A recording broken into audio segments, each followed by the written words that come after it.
This is Sit Down, and I'm here with actor Justin Baldoni, star of Jane the Virgin, and director of the upcoming film 5 Feet Apart. Hello, how are you? My friend, so good to see you again, man. See you. I saw it. So you were just telling me you've been directing for 12 years, but 5 Feet Apart is your debut as a director for a feature film. What was it like? Is it very different from the work you've done before behind camera? Oh my God, it's so different. It's a huge undertaking, and it's also terrifying. At the end of the day, I mean, you in the feature world, if the movie doesn't work, it's basically your fault. So, and for my first film as a studio movie with this many theaters and this kind of release, it was a lot of pressure, especially for me, because this is such a personal project and there's so much it's like my heart is in this movie. Yeah, and I wanted to talk to you about it. I mean, as you said, it's anyway, just being a director, a lot of pressure. But, cystic fibrosis and the story that this movie tells is so intense. And so I wanted to ask you, why did you decide to take on this challenge? What pulled you into this? Well, I started directing a documentary series 7 years ago called My Last Days. And My Last Days was basically me and a small camera crew, and we traveled the country and we told these unbelievable stories of beautiful human beings that were choosing hope and happiness and love in the face of tremendous adversity, and that adversity being a terminal or chronic illness. And in the second season of the show that airs on the CW, I met a young woman named Claire Wineland, and I told her story, and that was my first experience with cystic fibrosis, and I fell in love with her. She was just this bright ball of light that she really changed the world and changed my perspective on illness and what it meant to be sick. And it was through that conversation that I learned that two people with cystic fibrosis, because of the way the illness works, they can't touch. And if you don't know what CF is, it's essentially it's a genetic disease that causes your body to produce excess mucus. And it affects the lungs primarily, so you kind of become like this walking petri dish for bacteria. So two people with CF, there's cross-infection. Because if you sneeze or cough, for you and I it doesn't matter, but if you have CF, you can actually cough and transmit that bacteria to somebody else, and it can be dangerous if not deadly. So it's a huge concern in the CF community.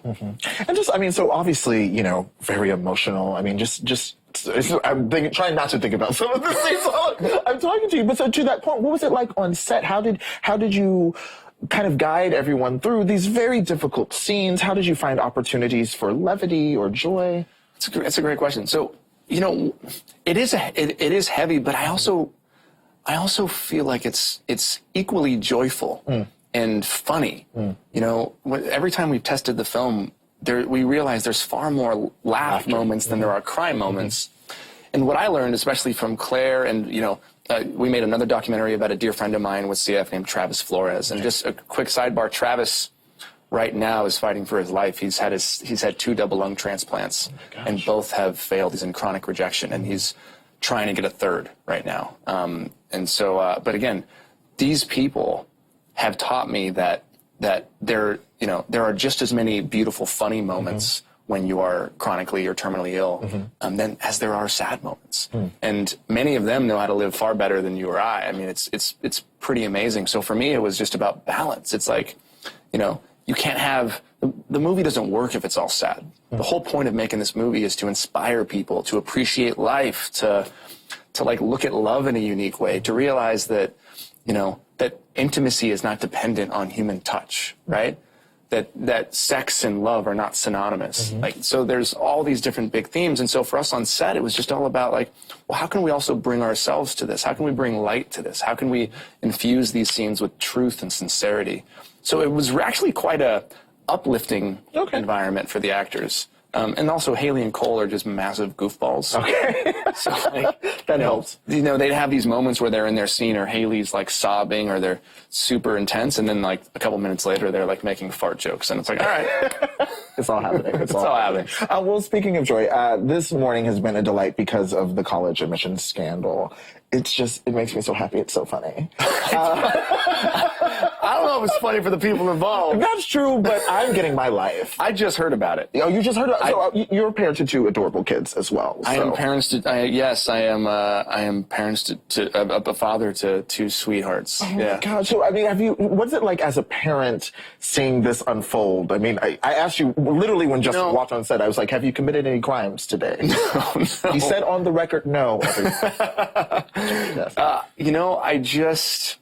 Look, I think that the road to hell is paved with good intentions. And I just, I can never look at what somebody else does and judge it. I think that when you are a parent, you love your child so much. It's the way I describe being a parent is it's like your heart is existing outside of your body at all times.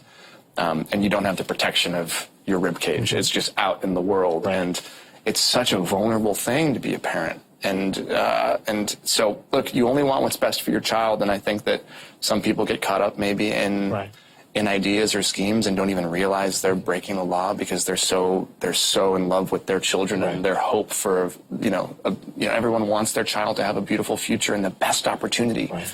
And I think sometimes maybe people can get lost in that desire. I think a lot of people feel this way. I tend to stand up and fight for my friends and loved ones, sometimes even more than I would. Hell yeah, you have to, man. It's so important. Yeah. So how do you learn that balance? Like we all understandably would do anything for our loved ones, but how do we? Well, I think ideally the balance is within the law, right? I would hope that you do anything for your child and you try to do it legally.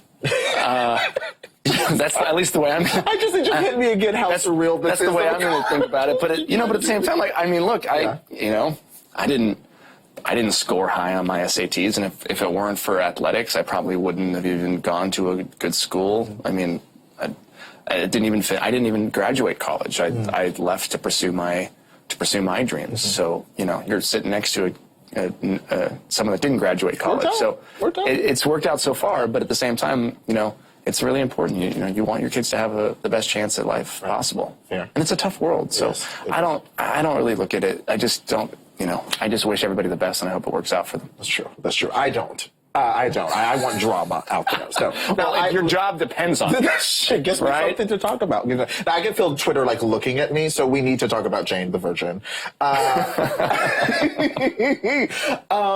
Going into the final season, is there something that Rafael has not gotten to do on the show yet that you would love to see him do? Or have him do on the spinoff? Rafael's not going to be on the spinoff. Damn, okay. I know. See, I was trying. That's because Justin's got to go direct another movie. Oh, okay. And so, Rafael and Justin haven't been able to coexist in the same place without, okay. Yeah, so we have Justin's got a life? They have to separate for a while.